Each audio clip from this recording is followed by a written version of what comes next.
May I invite Honorable MP Santosh Kumar ji to have a few words.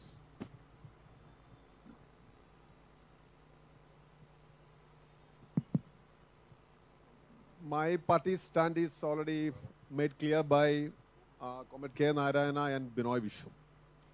We, the CPI, do support 33%, at least 33% women reservation in Parliament and state legislative assemblies. And as it is explained by Comrade Binoy Vishnu, one of our former parliamentarians, I should say legendary parliamentarians, Geeta Mukherjee was the pioneer of this movement. So I'll take this opportunity to congratulate Kavita ji for this timely initiative. But let me add just one point. Almost all political parties are in favor of this. Media is in favor of this. By and large, our population is in favor of this, but it is not getting implemented. What is the main reason? This is to be addressed. And I don't think these all ordinary parliamentary procedures, which were suggested by the organizers, 0 hours, submission, adjournment motions, private will, that's not going to fetch anything. The most important thing is that we have a male-dominated society and system, and that mindset has to be ended. And you know, the idea of adult franchise, universal adult franchise, was opposed by the RSS in 1952. That was the organization which opposed this very idea of universal adult franchise. I don't want to go to the details and the history of that. So the present dispensation is supported by an organization like RSS. So we are not expecting anything from them. In the presidential address, I mean the last one, there is not even a single line on this important issue of women reservation. So what we need is a mass movement in which all sections of society can join, like the Kisan movement, something like that. And in almost all political parties, these male chauvinistic tendencies are there very much. That must be stopped. And I don't think reservation, in reservation, that is, you know, this separate quota is not need of the hour. We can think about it later. Let us get this implemented first, then reservation in reservation can be, that can be achieved. This is my party's position. So once again, I extend my party's full support to this initiative by Kavita ji and her political party.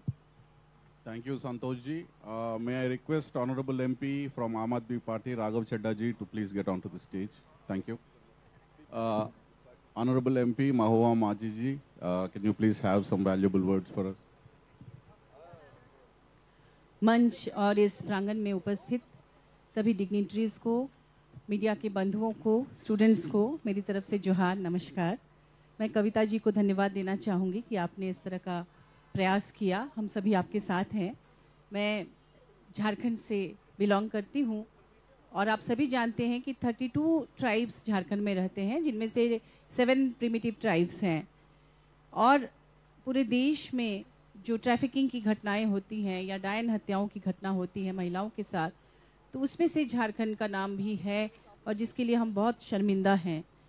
और मैं चूँकि women commission में chairperson रह चुकी हूँ झारखंड में, तो मैं बिल्कुल चाहती हूँ कि ये महिला आरक्षण हो, क्योंकि आज़ादी का अमृत महोत्सव मना रहे हैं हम लोग। और अभी तक दोनों सदन मिलाकर आपको पता होगा कि 14% से ज़्यादा नहीं है महिलाओं की संख्या। इसलिए हम अपनी पार्टी की तरफ से, पूरे झारखंड की तरफ से निश्चित रूप से इसका समर्थन करते हैं और मांग करते हैं कि अविलंब आरक्षण हो, क्योंकि महिला हिंसा की घटनाएं भी दिन ब दिन बढ़ती जा रही है। मुझे लगता है इसकी वजह ये है कि महिलाएं अपनी आवाज़ नहीं उठा पाती। अगर महिलाओं की संख्या बढ़ेगी तो निश्चित रूप से वो अपने लिए आवाज़ उठाएंगी। निश्चित रूप से अगर जो कानून है उसके बावजूद हिंसा बढ़ती जा रही है या उन्हें बराबरी का दर्जा नहीं मिल रहा है, तो अपने बारे में बात कर पाएगी। हमारे यहाँ माननीय मुख्यमंत्री जी लगातार महिलाओं को आगे लाने का प्रयास कर रहे हैं। बहुत सारी ऐसी योजनाएं लॉन्च की हैं कि खेल के क्षेत्र में, इसके अलावा रोजगार के क्षेत्र में वो स्वावलंबी हो, सम्मानजनक रोजगार से जुड़े, ताकि उनकी ट्रैफिकिंग ना हो सके। इसके बावजूद कहीं ना कहीं राजनीति में चूंकि महिलाएं आगे नहीं बढ़ पाती हैं, इसलिए हम पिछड़ जाते हैं। आपको पता होगा कि झारखंड से बहुत सारे वीर शहीदों का नाम आता है, जैसे सिद्धू कान्हू, चांद भैरव, तिलंगा खड़िया, बिरसा मुंडा, ऐसे बहुत सारे नाम हैं जिन्होंने आज़ादी की लड़ाइयाँ लड़ी अपने राज्य के लिए। लेकिन आप में से किसी को पता नहीं होगा कि उनमें से महिलाएं कौन थी। सिंगी दई, कैली दई, फूलो झानो जैसे ऐसे बहुत सारे नाम हैं जिन्होंने उन आंदोलनों में बढ़ चढ़कर हिस्सा लिया, उन्होंने शहादत दी। लेकिन चूंकि वो महिला थी, उनका नाम कोई नहीं जानता है, इतिहास में उनका नाम दर्ज ही नहीं हो पाया। तो मुझे लगता है अब समय आ गया है कि हम अपनी भूल को सुधारें और अविलंब महिला आरक्षण बिल लागू करें। मैं इसके लिए आप सबको, पूरी टीम को दिल से धन्यवाद देती हूँ और मुझे यहाँ आमंत्रित करने के लिए आभार। बहुत बहुत धन्यवाद मैम हमारे सहयोग के लिए और हमें आश्वासन देने के लिए। इसी कड़ी में मैं आगे बुलाना चाहूँगी किसान लीडर सर राजेवाल जी को कि आप विमेन बिल पे अपने विचार रखें। महिलाओं ने किसान सम्मेलन जो था, किसान आंदोलन जो था, उसमें बढ़ चढ़ के हिस्सा लिया, तो क्या वो राजनीति में हिस्सा नहीं ले सकती? धन्यवाद कविता जी, आपने मुझे इस मंच पे बुलाया। किसान आंदोलन में हमने देखा है कि बहुत बड़े स्तर पे बहनों ने हमारा साथ दिया और मैं समझता हूँ कोई भी आंदोलन सफल नहीं हो सकता बगैर महिलाओं के साथ के।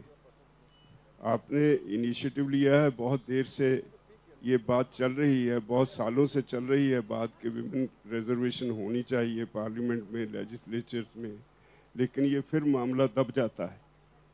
पता नहीं क्या क्या कारण है, क्या है, पॉलिटिकल रीजंस आप समझते होंगे, लेकिन ये हमेशा इस मुद्दे पे बात आके चर्चा होती है फिर अटक जाती है कहीं ना कहीं।